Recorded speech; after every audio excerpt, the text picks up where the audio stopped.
Hi hello welcome to our channel. నేను మీ సిరి. ఈరోజు మనం చెప్పుకోబోయే కథ వలపు వర్ణం పార్ట్ 90. కథలకు వెళ్ళే ముందు లైక్ చేయడం మర్చిపోకండి ఫ్రెండ్స్. ఫ్లైట్ టికెట్స్ దొరకలేదు, బస్ ఓకేనా అని విశ్వ అడిగితే సరే అంది వివిధ. ఫ్లాట్ లాక్ చేసుకుని బస్ స్టాండ్కి వెళ్ళి ఇద్దరు బస్ ఎక్కారా సాయంత్రం. విండో సీట్లో కూర్చొని విండోకి తల ఆనించి బయటకు చూడసాగింది వివిధ. విండో డౌన్ చేసింది. సాయంత్రం చల్లగాలి తాకుతుంటే వారి ప్రయాణం మొదలైంది. వివిధని కదిలించలేదు విశ్వ. వివిధ పట్ల చాలా చొరవగా అతని ప్రవర్తించిన తీరుకి ఇబ్బందిగా ఉంది అతనికి. అధర్వ్ మీద బాగా కోపం వచ్చింది. వివిధకి తనంటే ప్రేమ అని నమ్మించి ఇక్కడికి పంపేశాడు వాడు. సాయంత్రం ఇంటికొచ్చేసరికి అధర్వ్ ఉన్నాడు విశ్వ రూంలో. ఏమీ మాట్లాడలేదు విశ్వ. నటించింది చాలే కానీ వచ్చి కూర్చో అని అన్నాడు అధర్వ్. సైలెంట్గా కూర్చున్నాడు విశ్వ. సహన ఎలా ఉంది అని అడిగాడు విశ్వ. ఆ రోజు నుంచి సహనతో తను మాట్లాడలేదు. సహనే తనతో మాట్లాడలేదు. బాగుంది, అది సరే కానీ ఏంట్రా ఎక్స్ట్రాలు చేస్తున్నావు? విశ్వ పొట్టలో పంచి ఇచ్చాడు అధర్వ్. నేనేం చేశానురా అని అధర్వ్ నుండి తప్పించుకుంటూ అడిగాడు విశ్వ. ఇదిగో ఈ యాక్షనే వద్దు అనేది. తను విశ్వని కొట్టబోతుంటే తప్పించుకుంటూ విశ్వ చేత దెబ్బలు తిన్నాడు అధర్వ్. రే మెంటల్, ఇప్పటికైనా పిచ్చి దిగిందా? కోపంగా అరిచాడు అధర్వ్. ఏంట్రా నీ బాధ? షర్ట్ సరిచేసుకుంటూ చిరాగ్గా పక్కన కూర్చున్నాడు విశ్వ. నువ్వే నువ్వే సరిగ్గా ఉంటే నాకు ఇక్కడ ఏ బాధ ఉండదు అని అన్నాడు. నేనేం చేశానురా? అధర్వ్ని చూడలేదు విశ్వ. నోర్మి చెత్త వెదవ, పిచ్చి పట్టి పిచ్చి పిచ్చిగా వాగుతున్నాడు. ఆ రోజు ఇలాగే వాగా. నీకోసం వచ్చిన వివిధ మొత్తం విన్నది. వెంటనే హైదరాబాద్ వెళ్ళిపోయింది అని చెప్పాడు అధర్వ్. ఆశ్చర్యపోయాడు విశ్వ. ఏంట్రా నువ్వనేది అని అడిగాడు అదే ఆశ్చర్యంతో. అవును, నీ కోసం వచ్చిందిరా వివిధ. వివిధకు కూడా నువ్వంటే ప్రేమ అంటే నువ్వు నమ్మలేదు, కానీ ఇదే నిజం అని అన్నాడు అధర్వ్ నమ్మకంగా. లేదు లేదు, నువ్వు ఏదో పొరపాటు పడి ఉంటావు. వివి నాతో ఆ రోజు చెప్పింది కేవలం స్నేహం మాత్రమే తను కోరుకుంటోందని. ఇప్పుడు దానికి కూడా సిద్ధంగా లేదు తను అని అన్నాడు బాధగా చూస్తూ. ఇదిగో ఈ చెత్త పనులే చేయొద్దనేది చెప్తుంటే అర్థం కాదా నీకు? నీకు కోపం వచ్చింది. కావాలంటే నిరూపిస్తాను. నీకోసమే వచ్చింది తను. పర్వాలేదురా, నిజమే కదా నేను చెప్పాను. వింటే విన్నది వివిధ దగ్గరగా ఉండి నేను బాధ పెట్టలేను తనని అని అన్నాడు విశ్వ. నువ్వు నోరెత్తకుండా చేయాలని చెప్పావు, కానీ ఆ మాత్రం తెలీదా? వివిధ నీకోసమే వచ్చింది. కావాలంటే ఇప్పుడే ప్రాక్టికల్గా చూపిస్తే నీకే అర్థమవుతుంది. సహన కూడా ఉంది. వెంటనే సహనకి కాల్ చేశాడు అధర్వ్. రేయ్ అధర్వ్, వద్దురా, సహన నా మీద చాలా కోపంగా ఉంది అని అన్నాడు విశ్వ. కాసేపు సైలెంట్గా ఉంటావా అని విశ్వకి చెప్పి అంతలో సహన కాల్ లిఫ్ట్ చేయగానే హలో బుజ్జే అన్నాడు. చెప్పరా అని అడిగింది. స్పీకర్ ఆన్ చేశాడు అధర్వ్. వివిధకి కాల్ చేశావా ఈ మధ్య అని అడిగాడు అతను. ఆరా, బానే ఉందిలే అది. ఆ రోజు వైజాగ్ వచ్చింది కదా? ఆ, వచ్చింది కదా. విను అన్నట్టు విశ్వకి సైగ చేసి విశ్వ కోసమే కదా ఆ రోజు వివిధ వైజాగ్ వచ్చింది అని అడిగాడు. సహన ఏమి చెబుతుందా వినాలని ఆతృతగా ఉన్నాడు విశ్వ. అవునరా, ఆ రోజు చెప్పాను కదా నీకు, వాడి కోసమే వచ్చింది. వాడి మాటలతో బాధ పెట్టి ఏడిపించాడు. చెత్త విధవ. ఈసారి నాకు కనపడాలి, తోలు తీస్తా వాడి వల్లే. అది బాధపడింది అసలు అని ఆమె ఏదో చెప్పబోతుంటే సహన ఆగు, నాకు అర్జెంట్ కాల్ వస్తుంది, తర్వాత మాట్లాడతా అని సహన మాటల మధ్యలోనే ఆపి కాల్ కట్ చేశాడు అథర్వ్. ఇప్పుడైనా నమ్ముతావా అని అన్నాడు విశ్వనే చూస్తూ. రేయ్ నిజమా? వివి నా కోసం వచ్చిందా? నిజంగానే నేనంటే వివికి ప్రేమ ఉందా అని ఆతృతగా అడిగాడు. అదే కదరా ముత్తుకొని ఏడ్చేది అని చిరాగ్గా చెప్పాడు అథర్వ్. ఇవన్నీ తెలియక మీరు ఇబ్బంది పడుతున్నారని, వివిధ బాధపడకూడదని అలా మాట్లాడాను ఆ రోజు. కానీ ఆ మాటల వల్ల వివిధ బాధపడి నాకు దూరం అవుతుందని అసలు అనుకోలేదు అని అంటున్న విశ్వ కళ్ళల్లో నీళ్లు తిరిగాయి. వివిధ తన కోసం వచ్చింది అనే ఆలోచన అతనికి చాలా నచ్చింది. ఇప్పటికైనా మించిపోయింది లేదు. వివిధ దగ్గరికి బయలుదేరి బ్రతిమాలి బుజ్జగించో ఏదో ఒకటి చేసి కోపం పోగొట్టు అని సలహా పడేశాడు అథర్వ్. అలాగేరా, రేపు హైదరాబాద్ బయలుదేరతా అని అన్నాడు విశ్వ.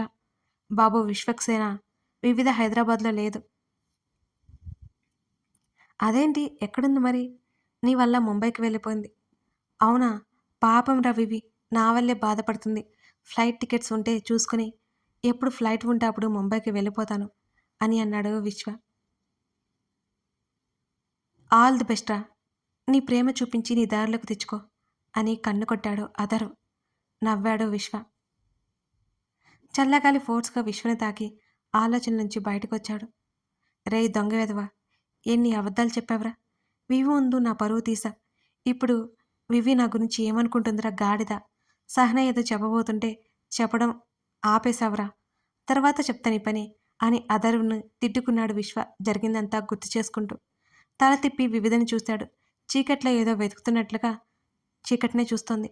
ఆమెనలా చూసి మరింత బాధగా మారింది అతని మనసు. బావా! వివిధని రమ్మని చెబుదాం. ముందు విషయం చెప్పాలి. ఫోనివ్వు అని అడిగింది ఆకృతి. అర్జున్ ముందు చేతిని చాపి. పాకెట్‌లో నుండి ఫోన్ తీసిచ్చాడు అర్జున్. వివిధకి డయల్ చేసింది ఆకృతి. ఆలోచనలో ఉన్న వివిధని కదిపాడు. విశ్వ ఏంటన్నట్టు చూసింది విశ్వని వివిధ. ఫోన్ మోగుతుంది బేబీ చూడు అన్నాడు విశ్వ. మొబైల్ తీసి డిస్‌ప్లే మీద అర్జున్ నంబర్ కనిపించింది. విశ్వ కూడా గమనించాడు. చిన్నగా నవ్వి ఫోన్ లిఫ్ట్ చేసింది. కన్ఫర్మ్‌గా ఆకృతి అని వివిధకి తెలుసు.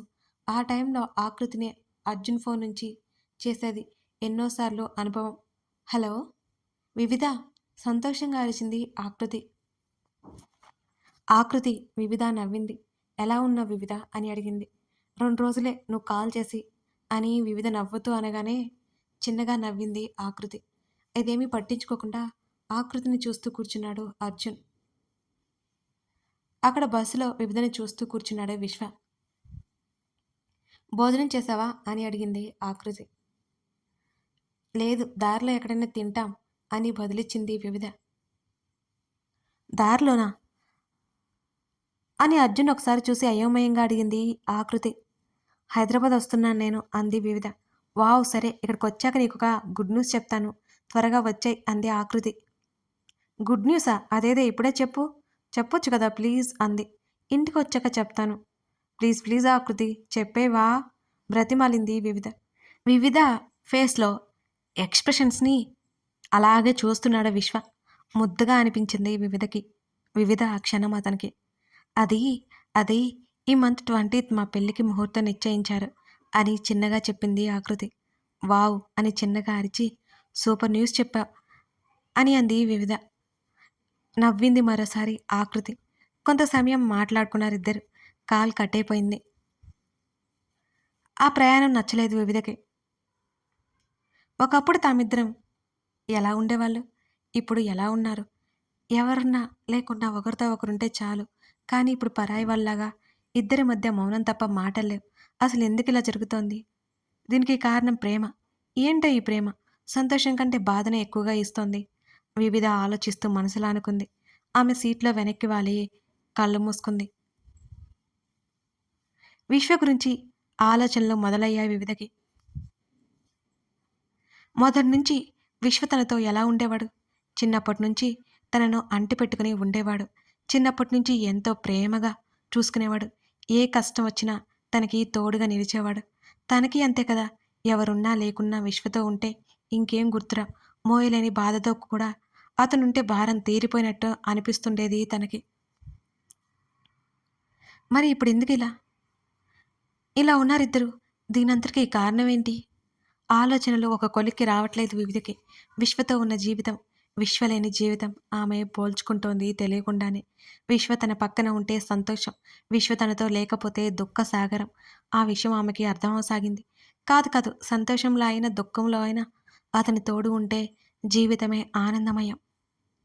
అసలు తను ఏమి ఆలోచిస్తుంది? తనకే అంతు చిక్కడం లేదు. విశ్వని అనవసరంగా బాధ పెడుతుందేమో అనిపిస్తోంది. అతని మీద కోపం పెంచుకొని అతనికి బాధని ఇంకా ఇంకా కలిగిస్తోంది. తన్ని బాధ పెట్టే పని అతనెప్పుడూ చేయలేదు. చెయ్యడు కూడా. ఆ విషయం తనకు కూడా తెలుసు. కానీ ఆ రోజు సహన వాళ్ళతో మాట్లాడేటప్పుడు తనంటే ప్రేమ లేదు అన్నాడు. నిజంగా ప్రేమ లేదా? ఎందుకు తన మీద ప్రేమ పోయింది? వివిధ ఆలోచిస్తుంది. హుష్! తన ఆలోచనలు ఎక్కడి నుంచి ఎక్కడికో వెళ్తున్నాయి. ఆ విషయం ఆమెకి అర్థమైపోయింది. తల తిప్పి విశ్వని చూసింది. కళ్ళు మూసుకుని సీట్లో వెనక్కి వాలాడు విశ్వ. అతని ముఖాన్ని కొద్దిసేపు చూస్తూనే ఉంది. అందమైన అతని ముఖంలో కలత ఉంది. అది తన మూలంగానే అని తనకీ తెలుసు. విశ్వ అంటే ఫ్రెండ్ అని గిరిగీసుకొని కూర్చుంది. అతని ప్రేమికుడుగా తన దరిదాపుల్లోకి వస్తే తను కంఫర్ట్‌గా ఫీల్ అవ్వడం లేదు. మరి ఇంతకుముందు ఫ్రెండ్‌గా ఉన్నప్పుడు అతను ఉంటే అప్పుడు కంఫర్ట్ జోన్‌గా అనిపించేది కదా తనకి. మొత్తం తన ఆలోచన విధానంలోనే ఉంది. విశ్వ అప్పుడు, ఇప్పుడు, ఎప్పుడు ఒకేలా ఉన్నాడు.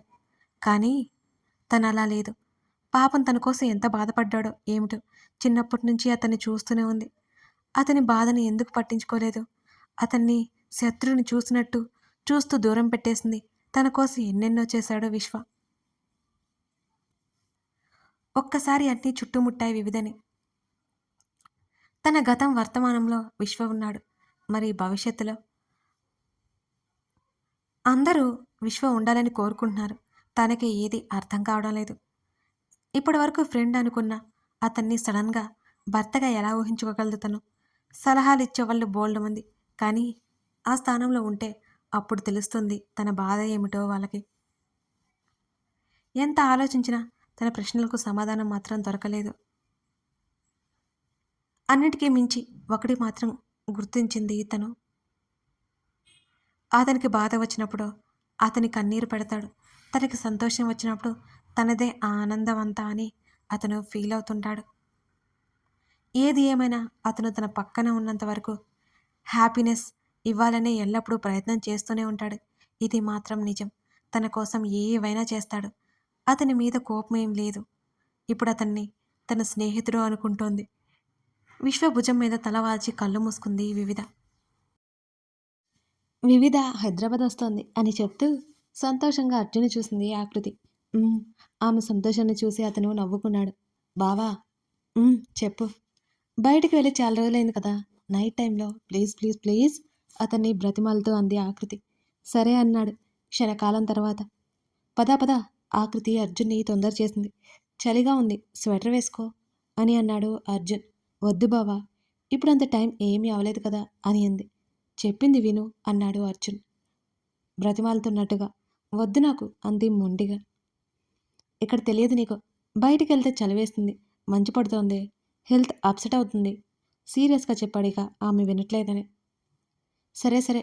మరి నీకో?" అంది. "నేను కూడా వచ్చేయ్ కారు తీసుకొని వస్తాను." అని అన్నాడు అర్జున్. "కారు వద్దు బైక్." సరే అని అర్జున్ వెళ్ళిపోయాడు. ఇంట్లో చెప్పకుండా వెళ్లారిద్దరు. సుమిత్రకి తెలిస్తే పెళ్లి కాకుండానే బయటకు తిరగనివ్వదని ఆకృతి చెప్పనివ్వలేదు అర్జున్ని. ఇద్దరూ బయలుదేరారు. "ఎక్కడికి వెళ్దాం?" అని అడిగాడు అర్జున్. "తెలియదు. అలా అలా అలా లాంగ్ డ్రైవ్ అన్నమాట." అర్జున్ నడుము చుట్టూ చేతులు వేసి అతని వీపు మీద వాలిపోయింది ఆకృతి. అని నవ్వాడు అతను. "బావా." చెప్పవే." "నాకు స్కూటీ ఎప్పుడు నేర్పిస్తావ్?" అని అడిగింది ఆకృతి. "అందుకే చెప్పాను ఇన్ని రోజులు నేర్చుకోకుండా ఉండకే అని. నా వర్క్స్ వల్ల అవ్వలేదు." అని అన్నాడు అర్జున్. "నాకు నువ్వు మాత్రమే నేర్పించాలి. నీకు ఫ్రీ అయినప్పుడే నేర్పించు." అంది ఆకృతి. "ఏయ్ నీకొచ్చు కదే." "వీధి చివరి వరకు వచ్చు. అలా సూపర్ మార్కెట్ అంతే. ప్రాక్టీస్ లేదు కదా! మెయిన్ రోడ్ అంటే నా వల్ల కాదు." "ఏదైనా ఒకటి కాదా ఏంటి? వీధి చివరి వరకు ఎవరుంటారు? అదే మెయిన్ రోడ్‌లో హ్యాండిల్ చేయడం నా వల్ల అస్సలు కాదు బావ. బోలెడు వెహికల్స్, టర్నింగ్స్ ఉంటాయి మరి." అంది ఆకృతి. "ఇప్పుడు బయటికి తీసుకెళ్లాల్సింది స్కూటీని." అన్నాడు అర్జున్. "ఇప్పుడు నా వల్ల కాదులే. నువ్వు నేర్పితేనే నేర్చుకుంటా."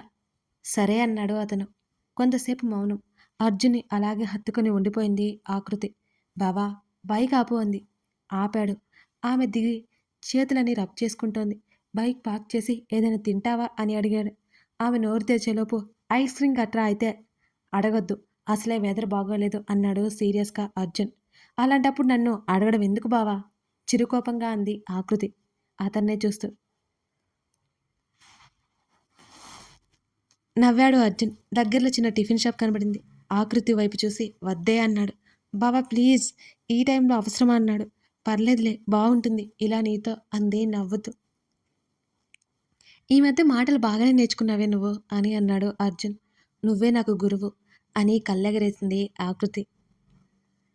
"సరే పద." అన్నాడు. ఇద్దరూ కదిలారు. వేడి వేడి దోస స్మెల్ ముక్కుని తాగుతుంటే ఆస్వాదించింది ఆకృతి అలాగే కళ్ళు మూసుకుని. అతను వెళ్ళి 2 ప్లేట్సు తెచ్చాడు. చెక్క బల్ల మీద కూర్చున్నారిద్దరు. నోట్లో పెట్టుకోగానే చాలా నచ్చింది అర్జున్‌కి. బావుంది కదా అంది తింటూ. అన్నాడు అర్జున్. తినేసి బిల్ కట్టారు. అంత తక్కువ అమౌంటా అని ఆశ్చర్యపోయారు ఇద్దరు. ఒకరి చేతులు మరొకరు పట్టుకొని అలా రోడ్డు మీద నడిచారు అర్జున్, ఆకృతి. అతని భుజం మీద తల వాల్చి అతని చేతిని చుట్టుకొని అతని పక్కగా ఆమె నడుస్తోంది. అదన్నమాట సంగతి. ఆకృతి అర్జున్ పెళ్లి నిశ్చయమైంది. వివిధ విశ్వ గురించి ఆలోచనలు మొదలుపెట్టింది. తర్వాత ఏం జరగబోతుందో తెలుసుకోవాలంటే స్టోరీని ఫాలో అవ్వండి. Thank you for watching this video.